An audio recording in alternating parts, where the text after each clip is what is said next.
झारखंड मुक्ति मोर्चा के प्रमुख संस्थापक और झारखंड को अलग राज्य बनवाने में महत्वपूर्ण भूमिका निभाने वाले झारखंड के पहले मुख्यमंत्री शिबू सोरेन का आज सुबह निधन हो गया। वे 3 बार झारखंड के मुख्यमंत्री रह चुके हैं। 81 वर्ष के शिबू सोरेन दिल्ली के गंगाराम अस्पताल में लंबे समय से भर्ती थे। वहां उनका उपचार चल रहा था और आज सुबह उन्होंने अंतिम सांस ली। शिबू सोरेन के निधन के पश्चात उनके पुत्र और झारखंड के वर्तमान मुख्यमंत्री हेमंत सोरेन ने एक ट्वीट किया है, जिसमें उन्होंने लिखा है कि गुरुजी हम सभी को छोड़कर चले गए। उन्होंने आगे ये भी लिखा कि आज मैं शून्य हो चुका हूँ। शिबू सोरेन के निधन पर प्रधानमंत्री नरेंद्र मोदी सहित रक्षा मंत्री राजनाथ सिंह तथा विभिन्न राजनीतिक दलों के कई वरिष्ठ नेताओं ने उन्हें अपनी श्रद्धांजलि दी है।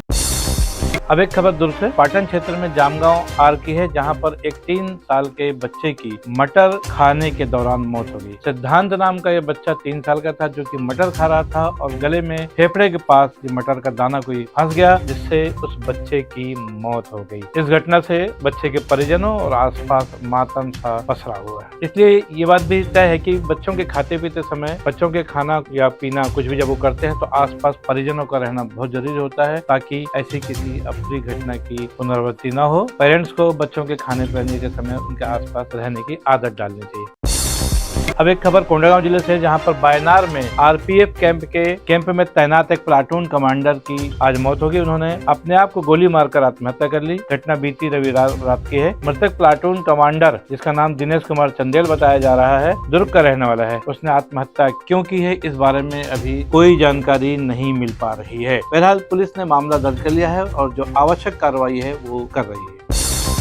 अब हम चलेंगे दिल्ली की तरफ, जहां पर छत्तीसगढ़ के पूर्व मुख्यमंत्री भूपेश बघेल, उन्होंने कल एक याचिका लगाई थी अग्रिम जमानत के लिए, जिस पर आज सुप्रीम कोर्ट के 2 जजों ने उस याचिका को लौटा दिया है। उन्होंने कहा है कि आप पहले हाईकोर्ट जाइए और हाईकोर्ट के बाद यहाँ पर सुप्रीम कोर्ट आइए। आपको बता दें, कल ही भूपेश बघेल ने सीबीआई, ईडी और ईओडब्ल्यू जो जांच एजेंसियां हैं उनसे गिरफ्तारी के डर से एक याचिका लगाई थी कि उन्हें अग्रिम जमानत दी जाए। साथ ही साथ उन्होंने अपने बेटे चैतन्य बघेल की जमानत के लिए भी याचिका लगाई थी। आज सुप्रीम कोर्ट ने दोनों याचिकाओं को वापस हाईकोर्ट की तरफ रवाना कर दिया है। उन्होंने लेकिन हाईकोर्ट को जरूर निर्देश दिया है कि इन याचिकाओं पर जल्द से जल्द कार्रवाई की जाए।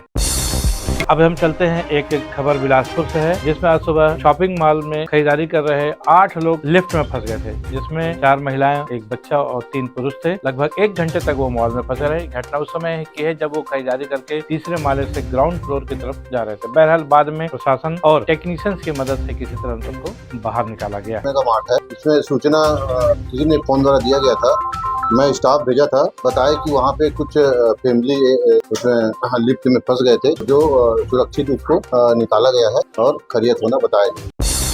दिल्ली में आज अचानक प्रधानमंत्री नरेंद्र मोदी और गृह मंत्री अमित शाह ने राष्ट्रपति द्रौपदी मुर्मू से मुलाकात की। कुछ घंटों के अंतराल में हुई इन दोनों मुलाकातों के राजनीतिक हलकों में अलग मायने निकाले जा रहे हैं। प्रधानमंत्री मोदी का जो कार्यालय है, प्रधानमंत्री कार्यालय और गृह मंत्रालय, दोनों की तरफ से हालांकि अभी कोई भी बयान ऐसा जारी करके ये नहीं बताया गया है आखिरकार राष्ट्रपति द्रौपदी मुर्मू से मिलने के लिए ये दोनों नेता क्यों गए थे। लेकिन राष्ट्रपति भवन ने दोनों ही मुलाकातों की तस्वीरें जरूर साझा की हुई है। विश्वसनीय सूत्रों के मुताबिक ये मामला उपराष्ट्रपति चुनाव से संबंधित हो सकता है और वास्तविकता इसमें यह है कि ये जो उपराष्ट्रपति का चुनाव है, इसमें कोई भी राजनीतिक दल व्हिप नहीं जारी कर सकता। और जैसा कि आप सभी जानते हैं कि पार्टी का व्हिप जारी होना मतलब उनके लिए एक आदेश होता है, जिसका पालन करना उसके पार्टी के सांसदों या विधायकों के लिए जरूरी होता है। क्योंकि उपराष्ट्रपति के चुनाव में व्हिप जारी नहीं होगा, इसलिए कहीं न कहीं प्रधानमंत्री नरेंद्र मोदी और गृह मंत्री अमित शाह को यह अंदेशा है कि आरएसएस से जुड़े हुए कुछ सांसद विपक्ष के साथ मिलकर के क्रॉस वोटिंग भी कर सकते हैं। आपको बता दें कि